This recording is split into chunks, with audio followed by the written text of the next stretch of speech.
जय श्री कृष्णा, राधे राधे। आज हम माघ महात्म के 18वें अध्याय का श्रवण करेंगे। पिछले अध्याय में हमने सुना कि गंधर्व कन्याएं और आग्नेय को जब पिशाच योनि श्राप की वजह से प्राप्त हुई थी, तब उनको पिशाच मोचन नामक एक आख्यान सुनने के लिए कहा गया। अब आगे की कथा इस प्रकार से है। ब्राह्मण वेदनिधि ने महर्षि लोमश से पूछा, प्रभु देवती कौन थे? वे कहाँ रहते थे? किसके पुत्र थे? तथा उन्होंने किस पिशाच को मुक्ति प्रदान की थी? महर्षि लोमश बोले, सरस्वती नदी के सुंदर शांत तट पर पर्वत के ऊपर अनन्य विष्णु भक्त महात्मा देवदूती निवास करते थे। वे कठिन तपस्वी थे। उन्हें भगवान विष्णु का वर प्राप्त था। वे ग्रीष्म ऋतु में सूर्य की ओर दृष्टि केंद्रित कर पंचाग्नि तप किया करते थे। वर्षा ऋतु में मैदान में बैठकर तप करते थे तथा हिमालय के समान अचल भाव से रहा करते थे। तपस्वी देवती चंद्रायन व्रत की विधि से जीवन व्यतीत करते थे। रात दिन वेदाध्यान में व्यतीत रहते थे। इस तरह इस धर्मात्मा ब्राह्मण को तप करते हुए एक सहस्र वर्ष व्यतीत हो गए। उनकी तप क्षीण कृष्ण काया मांस रहित होकर मात्र अस्थियों तथा नाड़ियों नसों के रूप में शेष रह गई थी। तथापि उनकी मुखाकृति पर प्रकाश प्रभा मंडल के रूप में छाए विष्णु भक्ति के तेज पर किसी भी दृष्टि का स्थिर हो पाना संभव न था। देववती का मुखमंडल तप तेज तथा विष्णु भक्ति के प्रभाव से प्रज्वलित अग्नि के समान प्रदीप्त हो रहा था।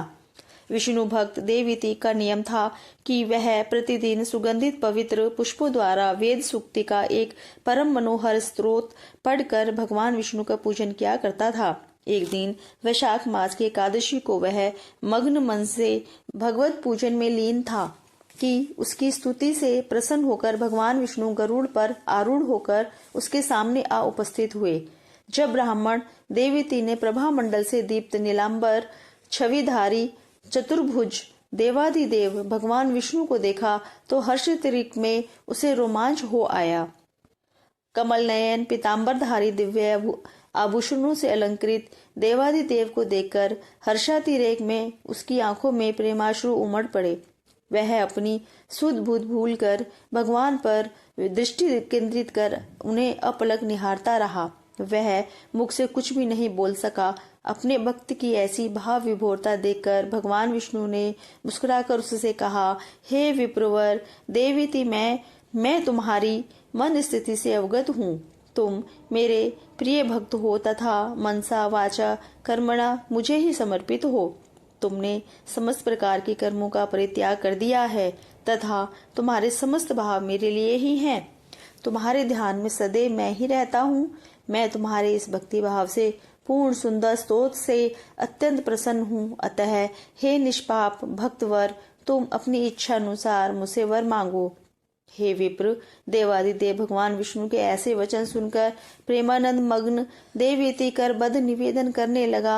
हे करुणानिधि कमल नयन शेष शापी देवादिदेव सर्वेश्वर, आपने अपनी माया से यह उत्तम मनोहारी रमणीय शरीर रूप धारण किया है। योगियों ऋषियों तथा तपस्वियों को भी दुर्लभ आपके दर्शन पाकर प्रभु मैं कृतार्थ हो गया। हे प्रभु, आपके दर्शनों से श्रेष्ठ और कौन सा वर है जो मैं मांगू? सनक शयनंदन ब्रह्मादि देवता तथा योगी कपिल सिद्धादिक आपके दर्शन की लालसा से लालायित रहते हैं। हे प्रभु जगदाधार जगदीश्वर, आपको बार बार प्रणाम है। अतएव हे करुणानिधि दया सागर दीन बंधु, आपके दर्शन प्राप्त होते ही तीनों लोगों के उत्तम फल की प्राप्ति हो जाया करती है। समस्त कामनाएं तिरोहित हो जाती हैं। आपके दर्शन से श्रेष्ठ ऐसी कोई वस्तु नहीं है जिसकी कि आपसे याचना की जाए। हे लक्ष्मीकांत कमल नयन, मैं आपसे एकमात्र यही वर मांगता हूँ कि मेरे हृदय में सदैव आपकी भक्ति बनी रहे। हे प्रभु, मुझे केवल यही वर देने की कृपा करें कि मेरे हृदय में सदैव आपकी भक्ति बनी रहे। मेरी अन्य कोई कामना नहीं है। केवल आपकी अचल भक्ति की ही मेरी एकमात्र अभिलाषा है। हे ब्राह्मण, अपने भक्त महात्मा देववती के ऐसे वचन सुनकर भगवान विष्णु ने कहा, हे भक्त प्रवर देववती, तुम्हारी कामना नीति धर्म और भक्ति से ओतप्रोत है। हे निष्पाप पुण्यात्मने, मैं वर देता हूँ कि तुम्हारी भक्ति और तप में कभी भी कोई विघ्न बाधा उपस्थित नहीं होगी। साथ ही तुम्हारे द्वारा निर्मित इस स्तोत्र को पढ़ने वाले भक्तजनों के समस्त पापों संतापों का नाश होगा। भक्ति भाव से इसका पाठ करने वाले दैहिक दैविक भौतिक पापों संतापों से मुक्त होकर मेरे परम धाम विष्णु लोक को प्राप्त करेंगे।